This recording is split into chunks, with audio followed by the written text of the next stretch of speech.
नमस्कार दोस्तों आज का टॉपिक है। आज बहुत सारी चीज़ों पे हम बात करेंगे। बहुत सारे लोग पूछते हैं कि सर कितने दिनों में सीख जाएंगे। तो सबसे मेन जो चीज़ आती है सीखने की, वो आपकी कैपेसिटी के ऊपर डिपेंड करता है कि आप कितने दिन में उसे कवर कर पाते हैं। कोई दोस्तों, ये ऐसी चीज़ नहीं है कि आप एक रात में सीख जाएं इसको। अगर इस पर आप सही से समय देंगे और सही तरीके से इस पर प्रैक्टिस करेंगे तो बहुत ज़्यादा इसमें समय नहीं लगेगा आपका सीखने में।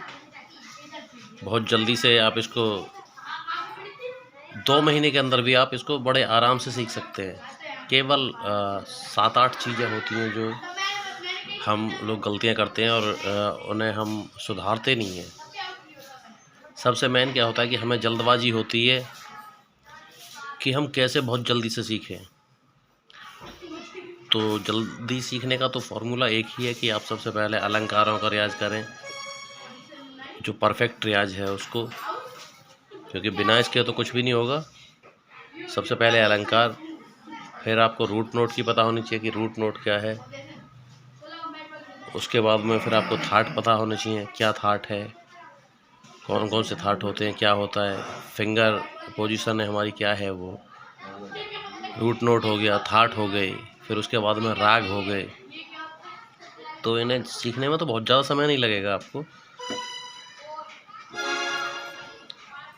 दूसरा, बहुत सारी चीज़ें ऐसी आती हैं कि कुछ लोग ओके हाथ तो चलते हैं, फिंगर चलती हैं, लेकिन वो बजा नहीं पाते। अगर उनके साथ में कोई रिदम हो तो वो रिदम पर नहीं बजा पाते हैं। उसके लिए क्या करना चाहिए हमें? उसके लिए आप देखिए किसी भी कीबोर्ड के अंदर, तो ये देख रहे हैं आप कीबोर्ड, और इसके अंदर फंक्शन होता है रिदम का। इधर आप देख रहे हैं स्टाइल लिखा हुआ है, और मैं जैसे इसको ये मैंने प्रेस की हुई है ऑलरेडी। तो इसके अंदर अब ये देख रहे हैं जैसे बांग्ला की एक टोन लगी हुई है। मैं इसको प्ले करूँगा तो ये बजना चालू हो गई।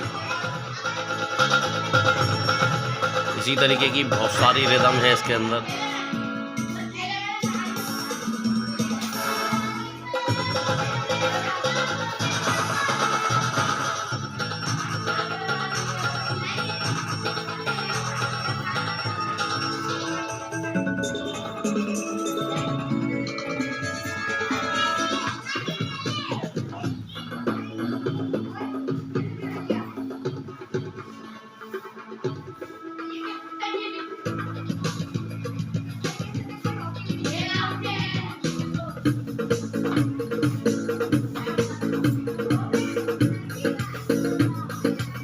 इस तरीके की बहुत सारी रिदम इसके अंदर है। तो इन रिदम पे क्या होता है हमारा, हम जहाँ भी स्टॉप लेते हैं, किसी भी कोई धुन बजा रहे हैं, कोई भी स्केल से किसी से भी बजा रहे हैं हमें क्या करना होता है कि जहाँ हमारा धा आता है वहाँ पर ज़्यादा देर हमें रुकना होता है। ठीक है, बहुत सारी इस तरीके की चीज़ें हैं। कहरवा है, दादरा है, तीन ताल है, झपताल है, बहुत सारी तालें हैं जिनके साथ आप प्रैक्टिस कर सकते हैं। और अगर आपके कीबोर्ड में वो सब नहीं है तो फिर आपके कीबोर्ड के अंदर वेस्टर्न बहुत सारी होंगी। जैसे बायोन की एक धुन है, ये देखिए,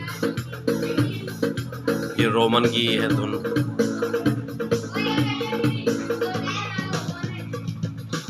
ये देख रहे हैं आप, ये सब बाहर की हैं, विदेशी हैं ये सारी, ये अपनी इंडियन नहीं है। ये देख रहे हैं आप, ये सब बाहर की धुन है।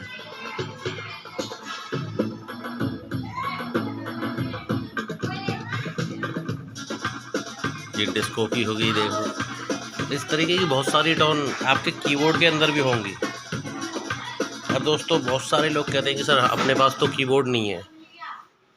अगर आपके पास कीबोर्ड नहीं है, आपके पास हारमोनियम है, तो आपके पास स्मार्टफोन तो ज़रूर होगा।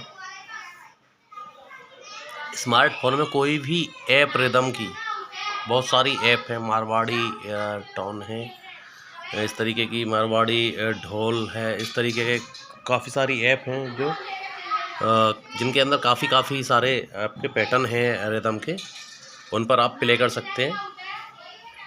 ठीक है दोस्तों, तो मेन चीज़ तो ये होगी कि किस तरीके से हम प्ले करें और कितने दिन में हम सीख जाएंगे।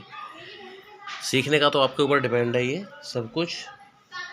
और अगर रिदम के साथ नहीं बजा पाते हैं तो रिदम के साथ बजाने के लिए मैंने आपको तरीका बता दिया कि जैसे ये इसको प्ले किया हमने,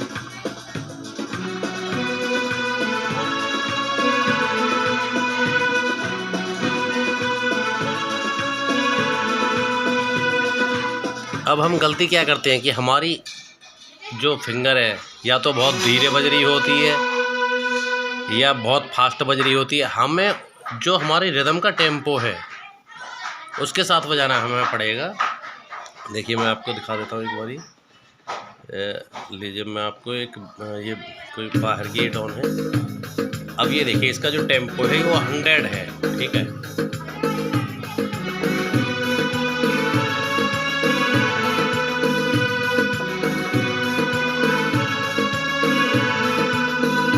ठीक है। अब फिर अब मेरे यहाँ फिंगर सही चल रही हैं, ठीक है। अब मुझे क्या काम करना है कि इसका टेम्पो मुझे प्लस करना है। मैं इसके टेम्पो को प्लस कर दूँगा। मैंने 10 टेम्पो इसका बढ़ा दिया, यानी थोड़ी सी स्पीड इसकी बढ़ गई।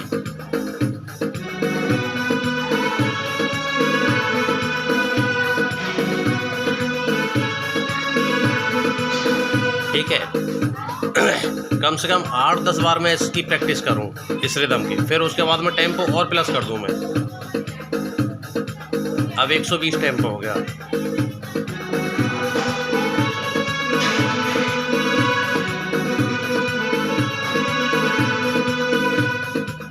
ठीक है, और मैं इसको फास्ट कर देता हूं।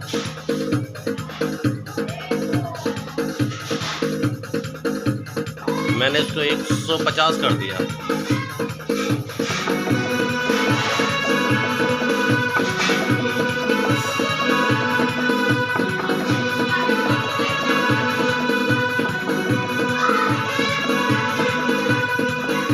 ठीक है, जिस रिदम पे हम इसको प्ले कर रहे हैं हमें उसके साथ ही, उसके टेम्पो के साथ ही अपनी जो हमारी फिंगर हैं उनको, हमारी उंगलियों को वही स्पीड हमें देनी पड़ेगी, तब हम रिदम के साथ कनेक्ट रहेंगे। अगर हम रिदम से आउट जा रहे हैं समझ लो हम कनेक्ट नहीं है, फिर आप अपनी स्पीड को स्लो कर लीजिए।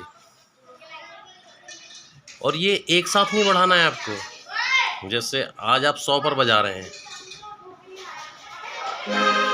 100 टेम्पो पर बजा रहे हैं, कल आप इसका 110 कर लीजिए, फिर नेक्स्ट डे इसका 120 कर लीजिए, सेम एक ही गाने पर। फिर नेक्स्ट डे इसको 30 कर लीजिए, 130। फिर नेक्स्ट डे आप इसको 140 कर लीजिए। इस तरीके से 10-10 इसके आप टेम्पो बढ़ाते चले जाइए, तो गारंटी है कि बहुत जल्दी से ये आपकी समझ में आ जाएगा। जैसे ही आपको धागा पैटर्न लगता है आपकी फिंगर वहीं आकर रुक जाएगी। ठीक है, तो आज की वीडियो बहुत ज़्यादा लंबी हो जाएगी। Thank you.